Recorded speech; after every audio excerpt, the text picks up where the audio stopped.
When you feel like life has dealt you a hand of unfair cards, instead of folding, you double down and you stuck in the game. You faced battles, you felt broken, but hey, do us a favor, put your hand on your heart.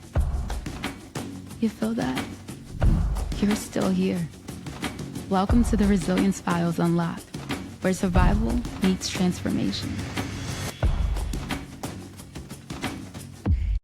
Welcome to the Resilience Files Podcast Unlocked. I'm your host, Carrie Bernunz, and we're back. A devastating hit and run on New Year's Day tried to stop me, but instead it strengthened my fight to rise again. And here on the Resilience Files Unlocked, we explore what it really means to rebuild after life tries to change you. Today's conversation is especially powerful because sometimes resilience doesn't look like surviving one big moment. Sometimes it looks like learning how to come back online after living in survival mode for years. As we do here on the Resilience Files podcast, we always read our guest essay. And today I am so excited to share Dr. Mark Sherwood's essay. So without further ado, let me take it away with that essay. I spent my life in systems designed to respond to crisis. Before I ever got into functional longevity medicine, I was a police officer. My job was to run toward danger, make decisions under pressure, and manage chaos in real time. I learned early what chronic stress looks like in the body, not from textbooks, but from lived experience. Shift work, adrenaline, poor sleep, hypervigilance, emotional suppression. It was all considered part of the job. You push through. You don't complain. You handle it. At the time, I didn't think much about the long-term costs. I thought resilience meant endurance. Eventually, I transitioned and became a naturopathic doctor. I believed I was leaving one high-stress world for one focused on healing. But what I discovered was that many of the people coming into my clinic, executives, athletes, first responders, parents, high performers, were living in the same psychological state I had once lived in myself. Constant output, constant pressure, nervous systems locked in survival mode, bodies adapting the only way they knew how. Early in my career, I practiced the way I was taught. I followed protocols. I treated labs. I managed symptoms. And yet something felt familiar in a way that bothered me. People weren't actually getting better. They were functioning. They were compliant, but anxiety was rising. Fatigue was becoming normalized. Hormone dysfunction, metabolic disease, chronic inflammation, autoimmune patterns. These weren't rare anymore. They were common.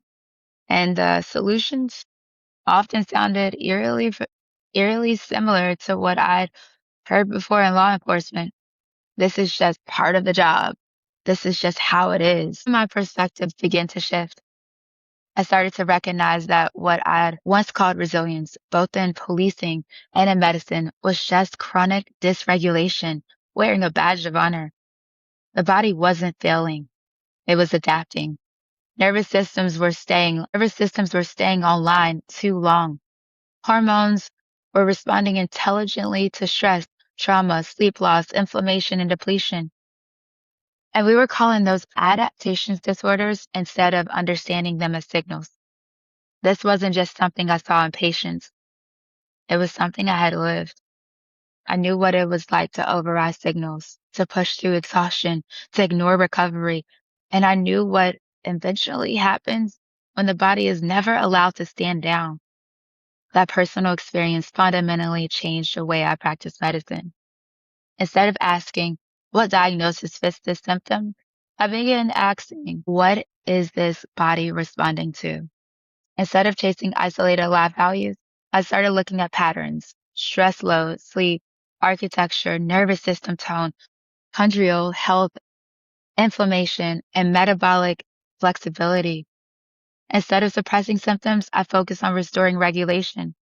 Today, my work centers on longevity medicine, not just extending lifespan, but improving health span. I help people rebuild resilience at the cellular level. I focus on nervous system regulation, hormone signaling, metabolic health, and recovery. Because longevity isn't about doing more. It's about recovering better. I still deeply respect modern medicine. I just use it differently now. I've learned that more isn't always better.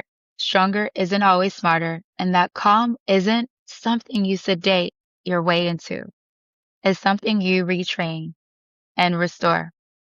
If someone realizes that you're If someone realizes that their anxiety makes sense, that their fatigue isn't a moral failure, and that their body isn't broken, just overwhelmed, then their interactions have value. I don't come into these conversations as someone who has all the answers.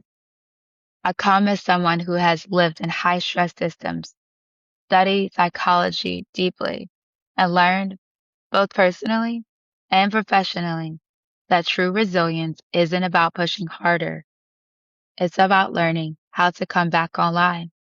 That's the story I bring with me. Mark, Dr. Mark, how are you? How do you feel after hearing that essay read aloud? Well, thanks for having me, Carrie. I appreciate it. It's a little, I gotta admit it strikes a chord. I still, kind of get little tears in my eyes and I feel it, Yeah, I still feel it. absolutely. Thank you so much for being vulnerable and honest with us today. And we share space with you. And before we get started today's episode, as we are joined by Dr. Mark Sherwood, of course, he's a former police officer turned doctor that's going to help, and he specializes in longevity medicine, nervous system. I do want to give a trigger warning for anybody that's listening to today's episode. This episode does include conversations about chronic stress, survival mode, burnout, and physical effects of trauma in the nervous system. If these topics feel personal for you right now, I want you to take care of yourself and do what you feel that supports you. You're always encouraged to move through this conversation at your own pace. And just as Dr. Sherwood is being vulnerable and honest with us, we understand that that might come up for you. And as you know, I'm not a therapist. He is a doctor. I'm so excited we get to share this space with him.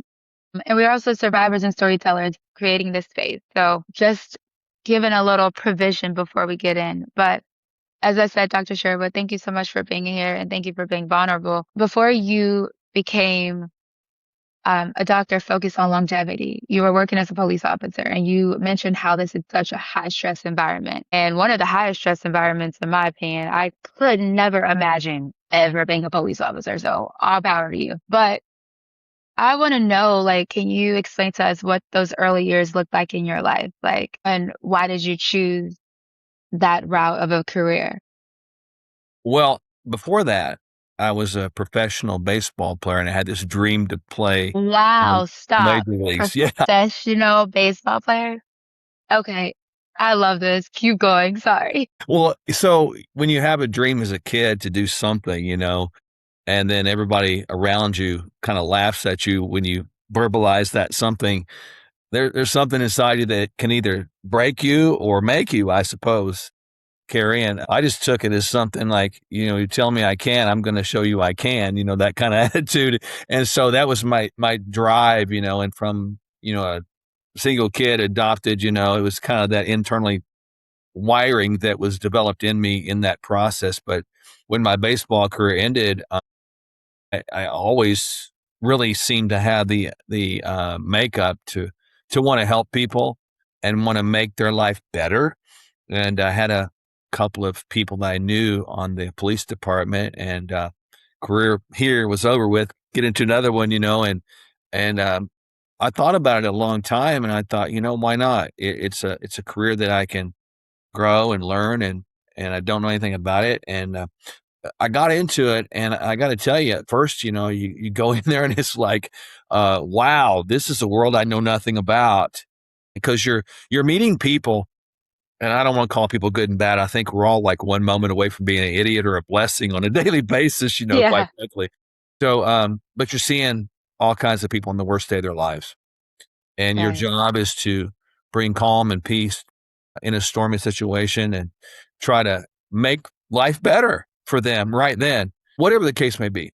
And that led me a little further down there to when I joined the SWAT team about 3 years in. And so I saw a lot and experienced a lot. And at first, quite transparently, it was, I fell into the trap of just doing, being, and it became a us against them kind of thing, and it wasn't right, but it felt right, but it wasn't right. It's like you fall into the trap. It's me, my team against the bad guys or whatever, bad girls, whatever, but something happened, probably 10 years on my time on the police department, where I realized one day that, hey, I'm no better than anybody else. This is not my team, that team, this team, right team, wrong team. These are people. I grew up here. Somebody else might have grown up here. Somebody else might be a different color than them, a different sex, a different country. And there's no difference. It's just circumstances and environment. They set the tone for sometimes the way people are right now. I mean, everybody can change. Something shifted in me at that point, probably 10 years on. And I realized that I couldn't change the world. Can't change people. I don't have that power. You can't do it by force. It's got to be done with love, something different. And so that Yeah. was really how it shifted for me. Wow, you said so much. First off, you said single child adopted. Were you adopted at a young age? Yeah, I was, and fascinating story behind that I've told just very few times.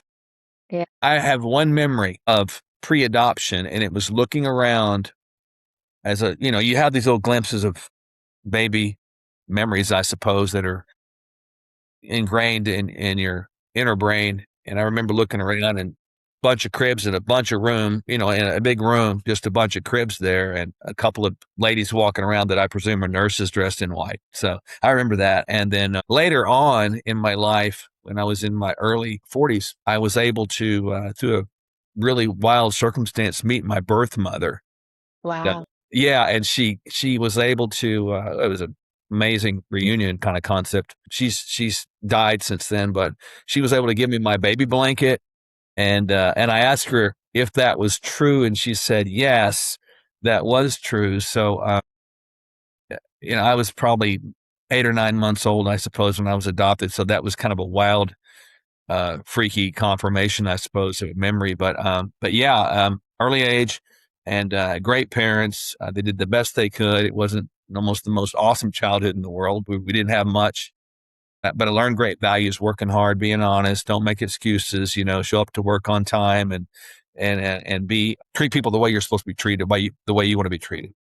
Yeah, absolutely. Wow, thank you so much for sharing that. And I'm so happy you were able to meet your birth mom and rest in peace to her. And you also mentioned so many other incredible things, moving from baseball into then the police force and not knowing much about it. And this ideal of, it was the us between them.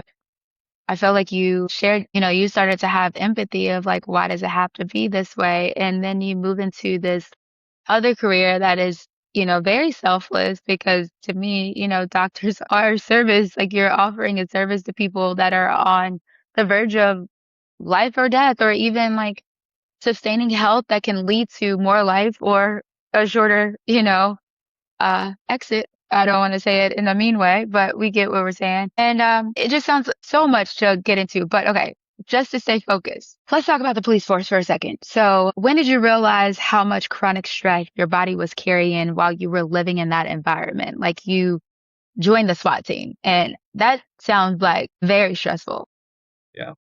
Yeah, I was probably 6, 7 years, maybe 8 years on the police department time, and had done 4 or 5 years of service with the SWAT team. And I started to look around, and I saw changes in people, and I saw changes in me. You go from perhaps a time of your life where you're in the best shape of your life, physically, emotionally, spiritually, intellectually, and then all of a sudden there's a shift where you're not sleeping as well, you're putting on weight, you start to see lab markers change. I watch people around me gain a bunch of weight, have the big red hypertensive or high blood pressure faces, and start talking about their medical conditions, and then you start to see people that are older, senior police officers, that you start to see them die. And so that's when I realized there's something is really wrong with this.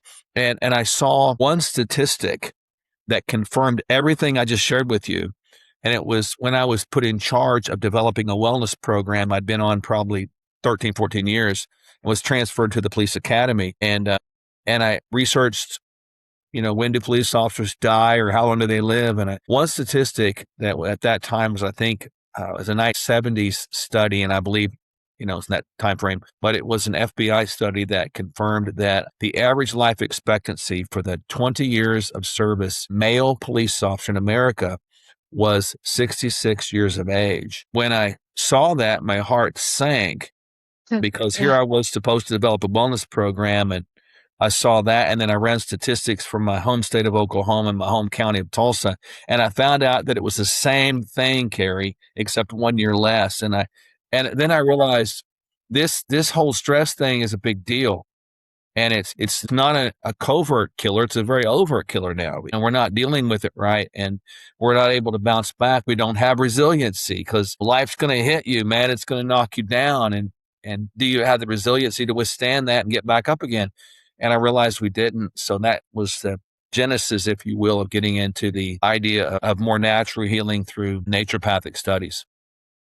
Wow.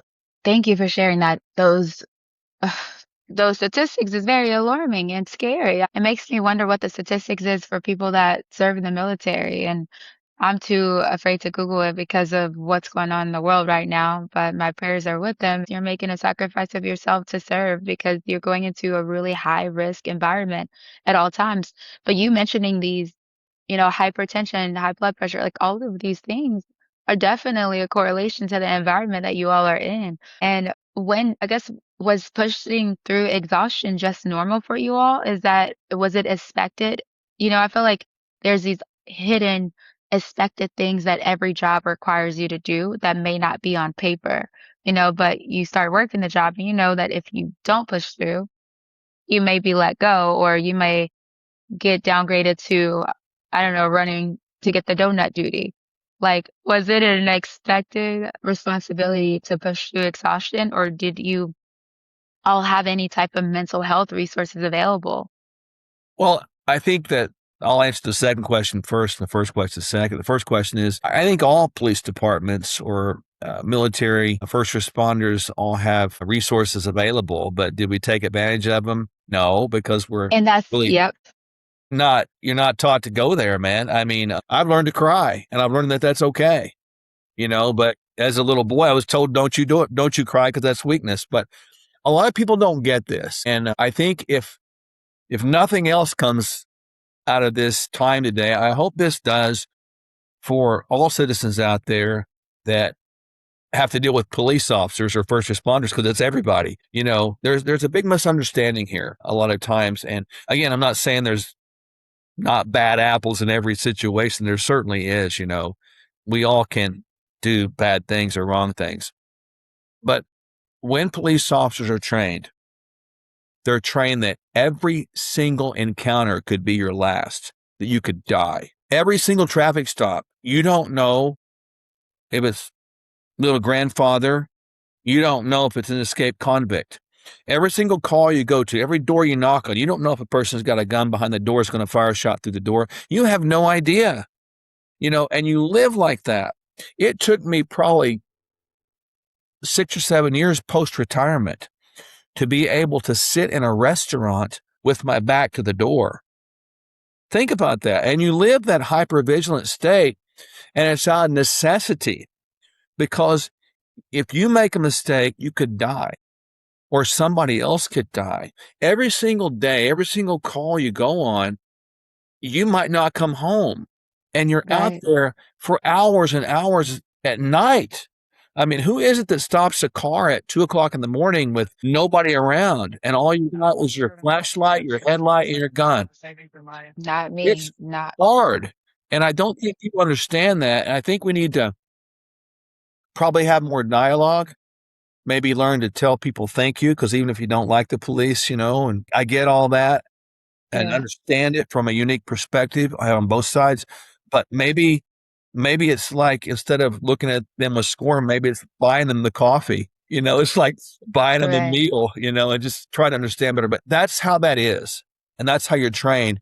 And it's by design, because if you don't do that, persons you're protecting and serving could die as well. So And you have to live in a hypervigilant state where it is a catastrophe towards your own health. And it really is a sacrifice that you do exhibit towards the service to mankind like that. 100%. Wow. I'm so happy we're doing this episode, and the transparency is so needed and so respected. And it is hard, in certain communities for us to trust the police officers and to understand. It's like, I think the problem is that there's so much history on both sides, right? We have neighborhoods and communities that absolutely love the officers, but the officers have made themselves not us against them. They made us like us against us. Let's figure out a way we protect the community together, Yes. and then there's been situations it's us against them, and that has made it very difficult for that transparency or the respect that the police officers do deserve, because it's no way I would ever approach a car at 2 in the morning being alone. It's no way I have all the courage in the world and all the confidence in the world, but I also have logical sense in the world that's just not me. So I give it to you for doing that, and so much respect to every officer. It also is interesting because you all are, and I'm not, because police officers operate on such a high amount of stress and exhaustion and unknown, going into that field makes it that if you have all of those circumstances and don't know if it's a gun on the other side of the door, I can see why unfortunate things do happen sometimes. Not that I agree with them, but I can understand it a bit more. But let's move on to something powerful that you said in your story, that you realized that people weren't getting better. They were just functioning. As you decided to navigate from the police force, you mentioned retirement. So how many years did you actually end up doing before you retired and transitioned to becoming a doctor? 24 years. 24. Oh my God. I bet you operated really well in that stress capacity for 24 years. And then you got in, like you mentioned, you moved on to what you felt was an environment that's going to be completely different. And then you encountered so many different lives of people that were actually operating in this same stressful environment, but they they were able to operate in chaos and find it to be a normal thing. But then you were able to point out that it should not be normalcy and chaos. Let's figure out a transition that. So take me on the transition of, you went back to school, sir? Like after 24 years? Yeah, it's like when I was put in charge of that wellness program, Carrie, I wanted to find out why, police officers were dying so young, in my opinion. And kind of like the movie Forrest Gump, where Forrest Gump kept on running, I just kept on studying. I never Yeah. stopped. For me, it wasn't really a unusual transition. I kind of went from service and protecting to service and protecting, just Yeah.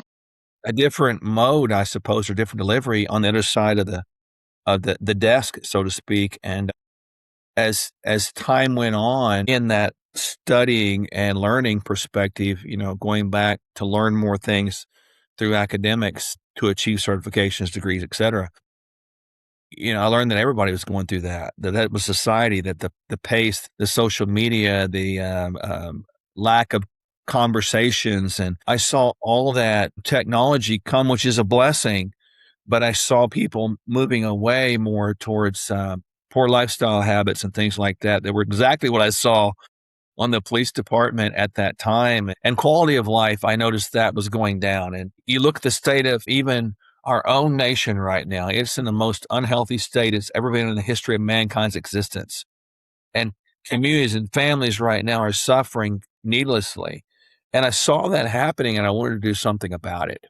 And so, conventional labs weren't cutting it. I realized, Right. I could go through that all day and tell people they were normal. But you Right. realize that normal became, and it's become much like the participation trophy concept. You know, Right. we're accepting average as normal, and that's as good Ooh. as we can do. And because of that, no one goes higher than the leader. The leader sets the bar, and the leadership has been lowered, and we've Mm. accepted average. We become Mhm. we become dependent upon medicine, dependent upon the government, dependent upon this pastor, that pastor to pray for us, help us. And yet we've become helpless. And in Yes, reality, we need to get a hold of this because unless we decide as the person staring us back in the mirror to make those changes, and that's what I do, and that's what my wife and I do, we'll bring it home because it's like that's where the change has got to occur, man. If you can't learn to love and care for self, how are you going to learn and love to care for other people? I mean, that's a right. profound question right there. Yeah, and I think we are also becoming desensitized Yes. to everything because chaos is existing so much around us and in the world, in our leadership and all of that over and over. It's becoming a lot less like scary to look at a dead body in a street or to see something on social media that raises an alarm. We're just like, oh, another war, another dead person, another school shooting. And I'm not trying to desensitize or bring less seriousness to these things because they are serious, but it is becoming that I am afraid sometimes for my son and the future he's going to have of what he considers normal Yes. because of that, you know? And so I think you raised so many good flags. And I want to transition into you being a doctor and when you realized that people weren't actually getting better, they were just functioning. What made you start noticing that pattern? I was noticing that people would be all happy about getting a call from some non-doctor person that says your labs are normal, and I would like, "No, they're not." And I started asking, from the lab standpoint, when I say asking questions, we started changing the information we're trying to derive from the blood. We're asking different questions. People for years thought that cholesterol was bad. It turns out that's not true. We have to have it for the brain, for cell membrane repair, and for hormone formation. So why are we lowering it? Why are we lowering it? Because it's high. And who set those numbers? And so I began to question everything about that. And because people were not getting well, they were staying sick, and they thought they were well. And that was the paradox there that just frankly blew my mind. And you mentioned desensitization. I think you're right on point with that because that spans all aspects of life. And the more we get indoctrinated, um, uh, embedded, or run, and maybe even deceived with believing that this is the way it's supposed to be, the more generations that go by, the worse we get away from where we're supposed to be. So it really is a fascinating thing. But that was my moment in time. And along with the same time that I'm seeing this, my wife got fired from mainstream medicine. She's an osteopathic doctor or a DO because too many people were getting too well because she was teaching them how to eat well. And Mm, they weren't coming back for return visits. And, she wasn't making the system any money on mm, needless procedures. So, our worlds collided, hence the birth of the Medical Institute, which was a different way. It was a different idea. It was just, we were the original biohackers, the original longevity doctors, I suppose, before that stuff was even coined and the term was even, probably trademarked at this point. yeah, We were doing that before, and it was challenging because we were looking at things differently. yeah. I love that. Wow. I love the perspective shifts in so many facets and even just imagining exactly what you're saying with what happened with your wife. I mean, it was a blessing and a loss on their end. Yeah, The unfortunate thing is that it was a blessing and it was great for the people that got healed, but also it just shows you how messed up like medicine can be. I'm not saying that medicine is bad, but I'm also saying like there's obviously so many holes in our system, and that could be an entire different conversation. indeed, But that really is, isn't it? Yeah, but but you're right. It's just there's holes and there's gaps, and I think we all realizes those. But the benefit of that is that now we have the ability to dialogue about it and learn from it and grow from it. exactly. And that you all are together and you've created something amazing and powerful that people can take advantage of and actually witness more healing. So I think that that's even more powerful. Something I'm hearing a lot in your story already is that there were many of us were taught to how can I say, there was many of us that was taught to like call things strength. Like you were strong because you were able to hold this all together, or you're normal because like, yeah, you're living in chaos and this, but you're still surviving. You're still going to work. You're still eating. But the reality is that they're in survival mode and they're not realizing this. And I think a lot of listeners are going to recognize this and like understand like me existing in this chaotic circumstance is not healthy. It's not great. So I want to talk about shifting that survival mode and going into what we consider true resilience. And I feel like you've touched on that a little bit, but you could probably help myself and as well as some of the listeners listening today on identifying the symptoms being signals that they need to like take action on right now. If someone's listening, what would you say? Like, if you are experiencing this, this isn't normal. Like I'm not telling you to stop it, but I'm telling you to slow down or what would you say? There's one test that everybody can do right now, and it Okay. costs you $0 to determine if you're in what I call and what Dr. Hans Selye coined general adaptation syndrome. And that's just determined by too much cortisol for too long or too much stress hormone for too long. Your body's just got adapted to it. That's just who you are. You just do that. You run at that level, and here's how you know initially if you're in the general adaptation syndrome. And notice GAS. If you're in the general adaptation syndrome, you're running out of gas. Just kind of use that acronym there.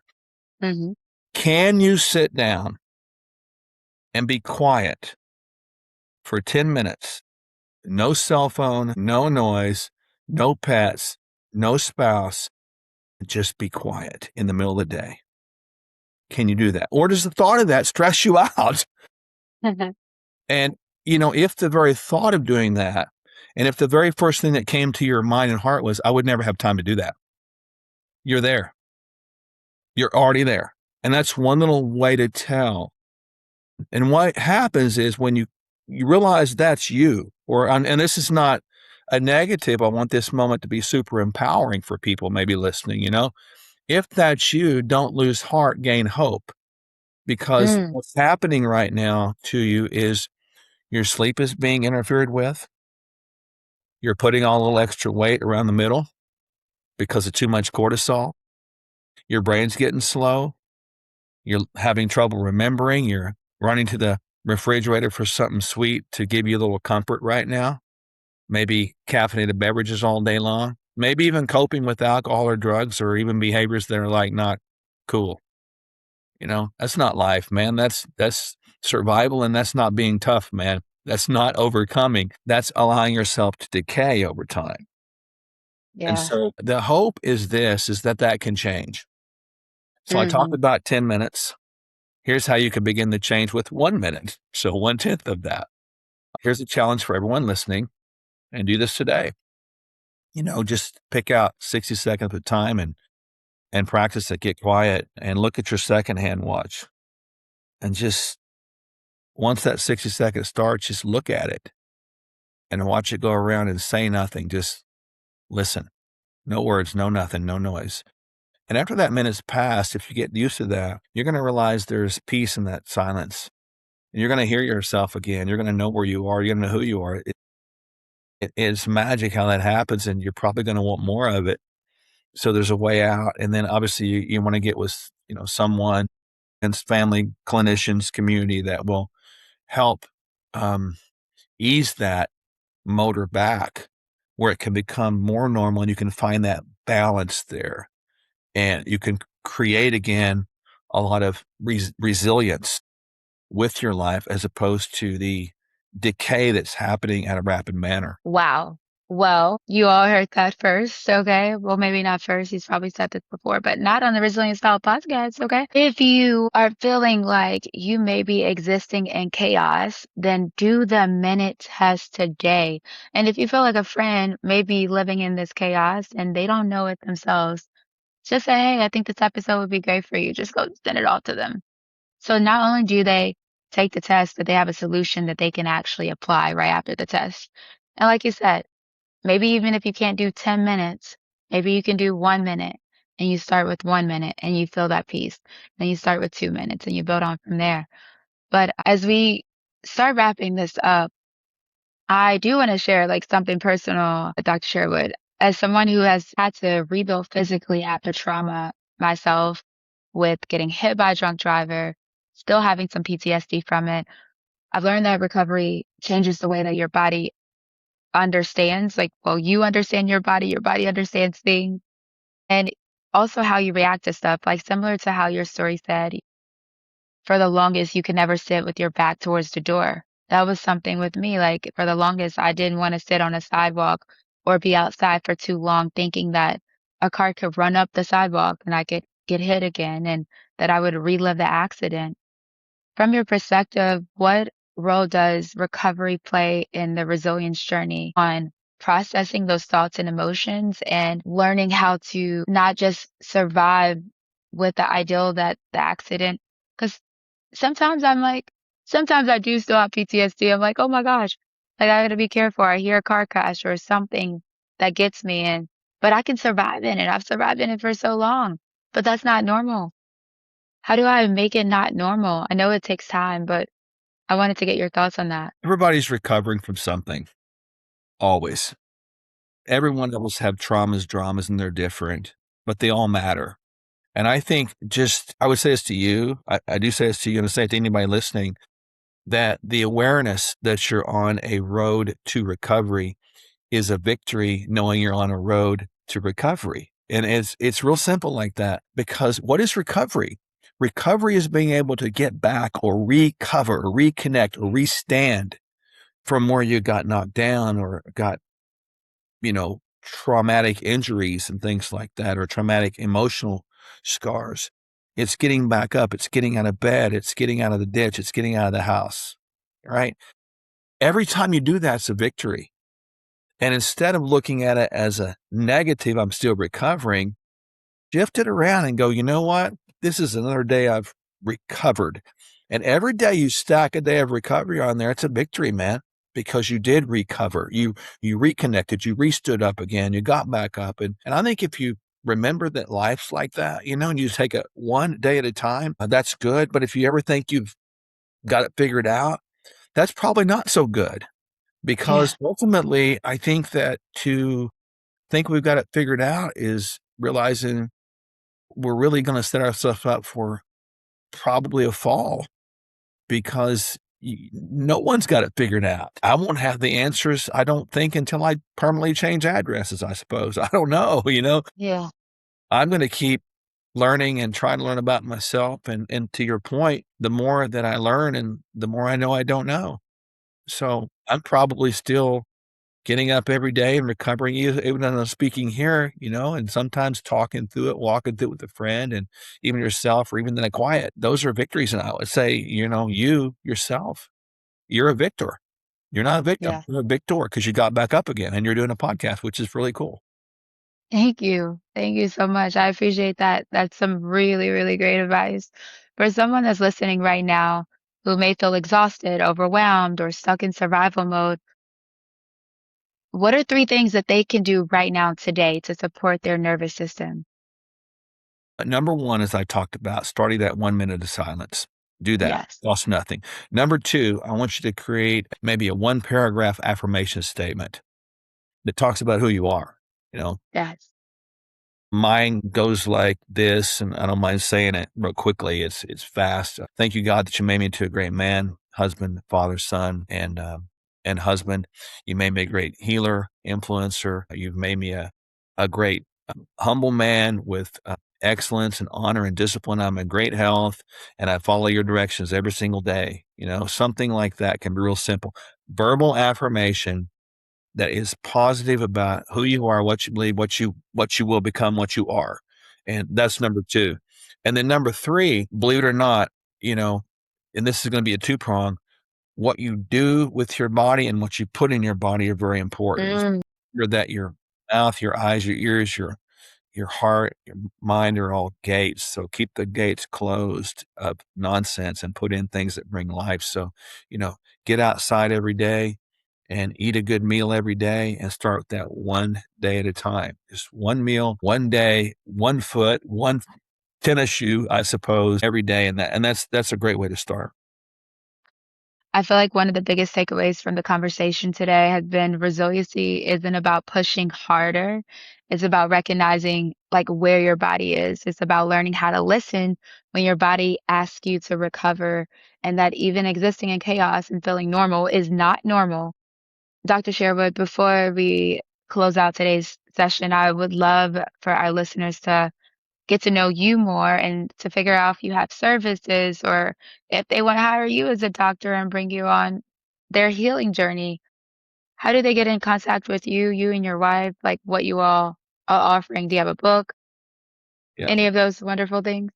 Yeah, they can go to my personal website is drmarksherwood.com, drmarksherwood.com. My wife is the same, Dr. Michelle Sherwood, and it's Michelle with one L. A good way to remember that one is there's no hell in my Michelle, so there's a good way to remember that. But we I do love that. have a lot of books we've written. We've made 8 or 9 movies, inspirational things, just stuff like that, and, our newest book is coming out this summer at some point, summer Yay. 2026. It's called Authentic Longevity, and if people wanna get that one and get on board with that, authenticlongevity.com. There will be a course that comes out with that, a certified authentic longevity educator course, so we're excited about those 2 things, but we're just here to serve people, Carrie, and if people wanna work with us, we can. We've got clients all over the world, and, if we can be a blessing, we will be, but even if we don't work with you, there's stuff on there for free you could get, so we're happy to serve. You're amazing. You're amazing, Dr. Sherwood. Thank you so much for being here with us today and helping us understand what real resilience looks like and longevity from the inside out. And like you've said over and over again, everybody listen, it just starts with one day at a time, one foot at a time. Look, thank you all so much for joining us here at the Resilient Styles Podcast Unlocked. If today's conversation helped you out and helped you rethink what resilience means in your own life, help you realize like maybe you're living in a chaotic environment and you need to step outside of that to see what true peace really feels like. I want you to not only re-listen to this episode, but share this episode with someone who you think might need it. And don't forget to subscribe, follow, stay connected with us as we continue sharing stories that remind us all that healing is possible, growth is possible, and resilience inside is very possible for every single one of us. Today's show notes are below, so please follow up with Dr. Sherwood. There's some free resources, pay resources, a book coming soon this summer that will be on his website that you can find out more details on how to continue your longevity healing. This is Carrie Vernunz, and this has been the Resilient Styles Podcast Unlocked. Thank you.